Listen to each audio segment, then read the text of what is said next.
All right. This meeting is a meeting of the Board of Education in public for the purpose of conducting the school district business and is not to be considered a public community meeting. There is a time for public participation during the meeting as indicated on the agenda. Call to order. Start with the Pledge of Allegiance. Pledge allegiance to the flag of the United States of America and to the republic for which it stands, one nation, under God, indivisible, with liberty and justice for all.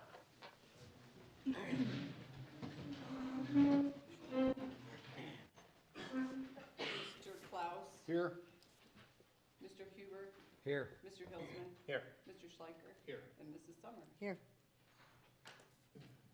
Okay, before we set the agenda, item 6, I would like to change the verbiage to the motion to be demolish the field house as part of the current master plan versus what is currently there. Can you say that one more time? The motion to demolish the field house as part of the current master plan.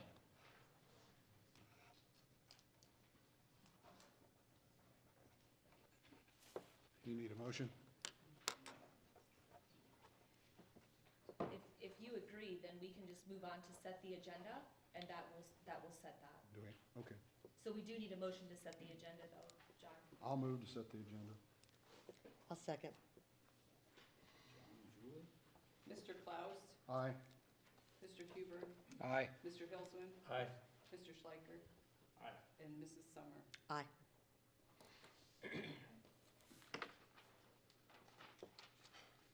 Sorry, I was on the jump. Might ask if anybody else wants to.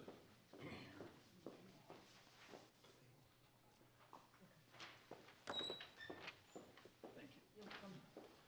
All right, we do have 4 people to speak tonight.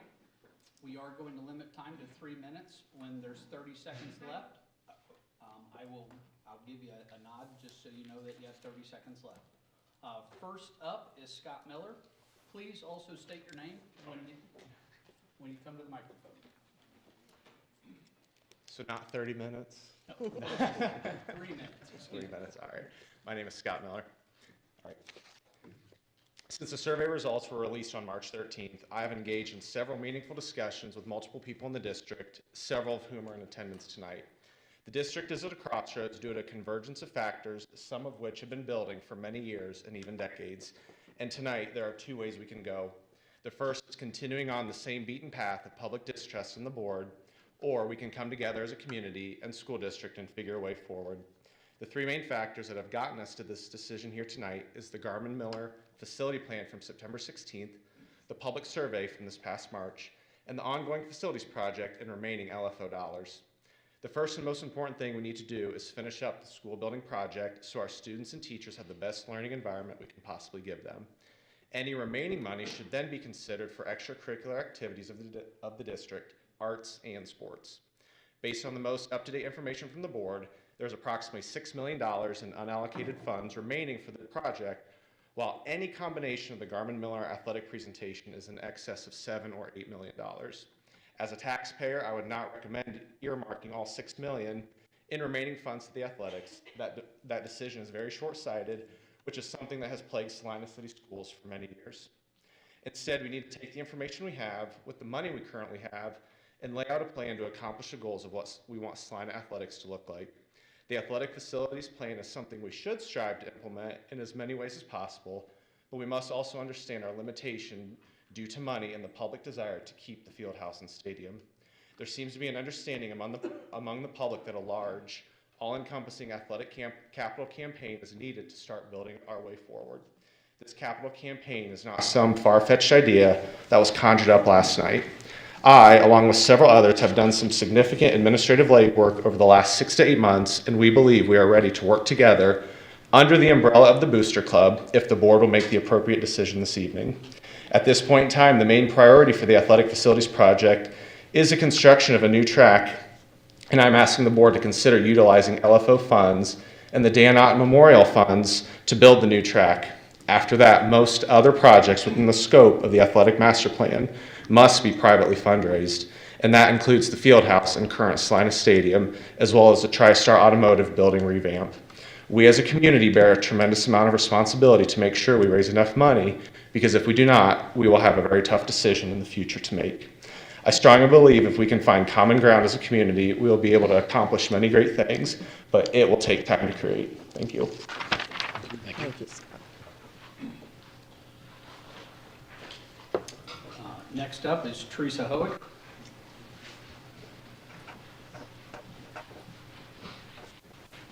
And it can be pronounced Howick or Howick, so whatever you want. Anyway, I just have 2 questions. Actually, 1 question and a comment. A few months ago, either Mr. Hulsman or Mr. Huber stated that the new competition gym was the new home of the Bulldogs. Since then, the superintendent and the athletic director have been having discussions that the field house will not be the home of the Bulldogs. Who is making the decision for the field house, and who is supposed to be making that decision? So, is it the board members, or is it the superintendent and the athletic director? Is it a combination? Do you want me to speak to that? So that decision-making rests within the district, within administration within the district. The Okay. board may have a preference, but that's internal. Okay. And I'm just asking the board members, after your decision as to which way you're going to vote, I was just wondering if you could enlighten the community and myself as to why you made those decisions or decision. Sure. Okay? Thank you.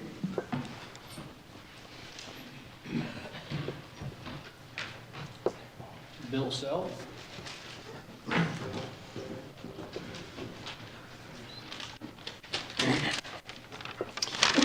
My name is Bill Sell. First of all, I want to say I appreciate what you do. But I have 4 or 5 points. First of all, I believe that the old high school, or the field house, was built in the 1930s. That's a quick 90 years. The court is now too short for tournament games. A loose ball during a game could be extremely dangerous for players. There's a solid concrete wall to the west and also to the south end of the floor. Also, junior varsity players, while they're watching the varsity game, have to turn sideways for an inbounds pass. Usually the officials have to back up the players on the floor. I called a friend of mine earlier, but I knew his feeling. I just wanted to make sure I had permission. Kurt Schellebarger played on the 1972 team and went to state. And I asked him his opinion about the competition gym in the new building or the field house, and his quote was, "It's time to move on." And as much as I love history and tradition, I would have to say that I would agree. We're going to have a new competition gym and basketball court. So I truly believe it would benefit the community, the school, the students, and the athletes if we use it. Thank you. Thank you. Tim Holman.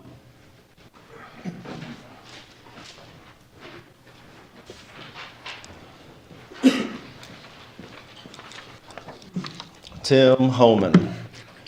So I know the decisions are maybe already made, but I'm still on camp Save the Field House just because of, I've expressed my concerns for the community and tearing down something that is different from what everybody else has. It's not cookie cutter, like, not that the new gym would be exactly cookie cutter, but it's such a special place to play. And I think the numbers, I've done a lot of research on the topic. I've spent a lot of time during the day going down to, like I said, Miami County to meet with the building inspectors and getting quotes for lights for the football field, seating, understanding if we need to do wood or aluminum. And, I've just went through the whole process like a contractor would. And I've learned that what was on the agenda, the 1.7 million to butt the field house, and then the future expenditures to save the stadium, those numbers, they don't have to be that. That's like top of the budget type numbers where you don't even get a second quote. A little bit of time I put into it, I found that we could save a lot more money than what was there. So last ditch effort, that's my stance, and good luck to the board. Thanks, Jim.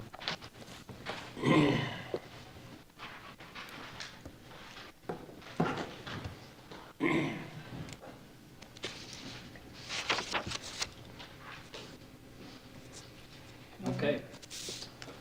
Next order of business is the motion to demolish the field house as part of the current master plan. So moved. Mark, and the second, I'll second. John. John Klaus. So this is it now, right? Yes. Okay. I vote no to demolish the field house.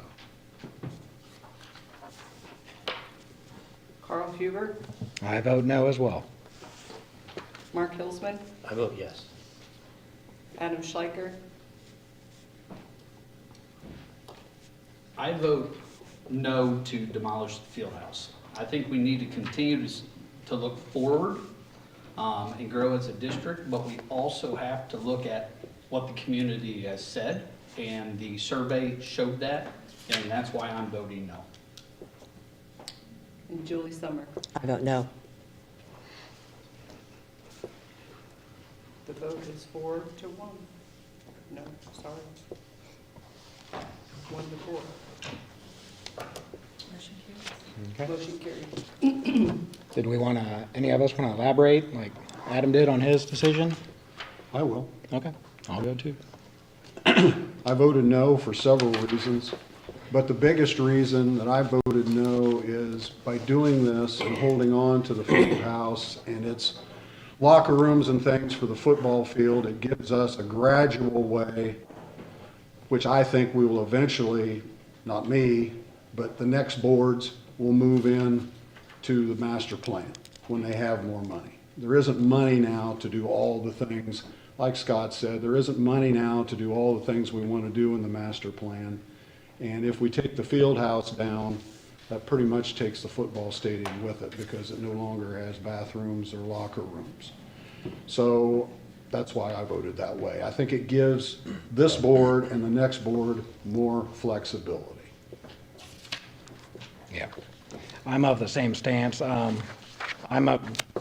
My true feelings are that our new home is our new stadium. Our new field house is the field house, but the new field house is going to be in the high school. So it's going to be an homage to the old field house. It's going to be state of the art. The kids are going to love it. The fans are going to love it.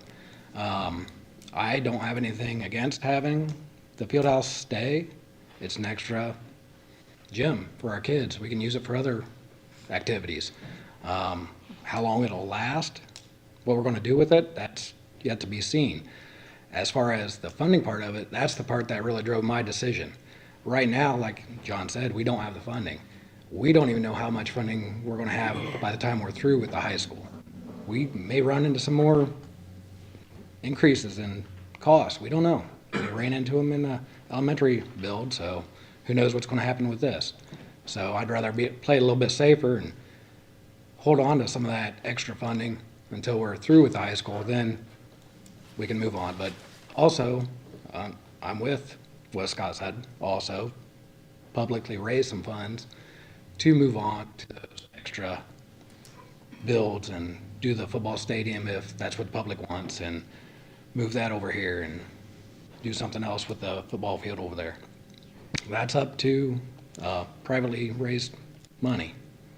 So that's what drove my decisions. I would just reiterate everything they said. I think it's important for us to put education first, make sure we get the school buildings finished with the budget, and then be able to make decisions from there.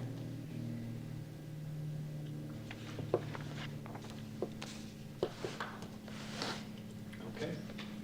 Can I get a motion, please? I'd like to add one more thing, just for the public record. I know we've had a lot of criticism for not having a performance arts center in the new school, but that was a money thing. But I think when people see what this new performance arts center is like, they're going to be impressed. It's going to be very nice. It's not like Coldwater's Cafetorium, no offense to Coldwater. It's much better than that. So have patience in the next couple of years till you see what this performance arts center is going to look like. I think you'll be impressed.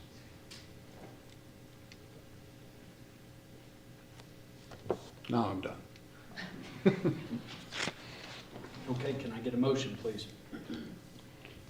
You want a motion to adjourn, Adam? Yes. To adjourn, correct. I'll make the motion. Julie, a second?